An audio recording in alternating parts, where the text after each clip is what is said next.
Hi guys, I'm a little bit more awake. I have my coffee going. I thought I would start it's a very painful subject and I'm still putting things together. A little bit of historical child abuse. My mother's boyfriends were often mechanically inclined.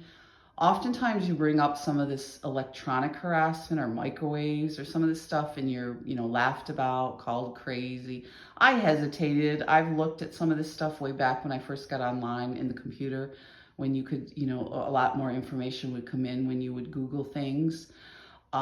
This was, 10 years, when we first got online.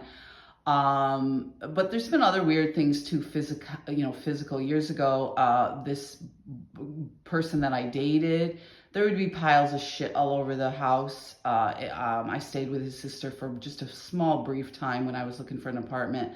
And she was supposedly rescuing dogs. I tend to wonder now. You'd wake up in the morning, there was just too much shit everywhere, the rancid smells. So if you want to call that old school, oftentimes wires are pulled through the walls. I can remember we had extra insulation in my home with my ex-husband for the noise reduction. And I found at a later time that insulation was being taken out, wires were being put through. So I think that's why the snoring, my ex-husband swore up and down he didn't snore, but the snoring was just ungodly. I wore, like I said, earplugs for years. He swore that he didn't snore. Now I'm wondering, they have audio files, so I believe, because it just didn't even sound normal. It just was weird. You just have that sense something's artificial. But again, going back to my mother's boyfriend, which is kind of painful to talk about, so I'll touch base on some of this. He was a mechanical, so oftentimes a man, I suppose, like anything, he has certain things to harass you in certain ways. These men are mechanical. He would meet with other men in the garages. They worked on cars, but he never really fixed anything. He had all this stuff going on. There was always tools and tinkering and working with motors, but nothing was ever fixed. He'd get all this hobby stuff. He'd work on the heating system. I rarely had heat. I was always freezing. This was why I was heat sensitive. I would often talk to my ex-husband about this. Because nothing was really ever fixed. And he did end up passing away at a young age, at 50. He had lost all 4 of his children. So again, this sort of sympathy.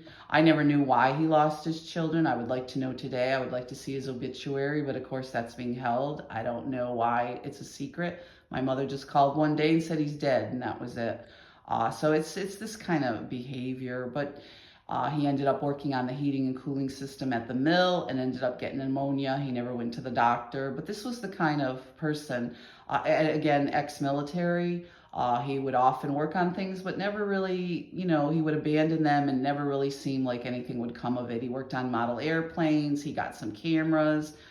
He would often take pictures, but the film would be messed up or something else would go wrong. The heating, I listened to him one time kind of talk about me, that I was some sort of problem because I was so cold all the time. I mean, it was freezing. He'd work on these things all the time, but nothing, it would never amount to anything. Same thing with the cars, he was involved with a lot of local garages. There was pedophilia in his family. His brother at one point was living with his daughter. I don't know all the details. I was a kid at the time, but there was a lot of gossip surrounding his brother. So I do believe there's been some other issues. There was a big thing at the jail when they locked me up for a broken string of Christmas lights after they drugged me, roofied me. People were talking about his family and talking about them being pedophiles and making accusations, and his nephews was there in jail, and his girlfriend was talking about pedophiles in a natural way, pedophilia, and the whole pod was up in an uproar over this. So there's been indications that that's basically what he had 3, him and there was 2 other brothers. So the mechanical thing was always in some sort of, he'd do a project, wiring or something, and it would be left. It just never seemed to, come together to be completed. And these kind of things went on often. And I can go through other stories, other weird things that just didn't add up with these people. Like I said, he had 4 other children, and a son that he would often, that was going to come to live with us at one point, but he lived there for a while when we lived in Fort Johnston. So people were aware of what was going on, and we can get more into that. Be safe, guys.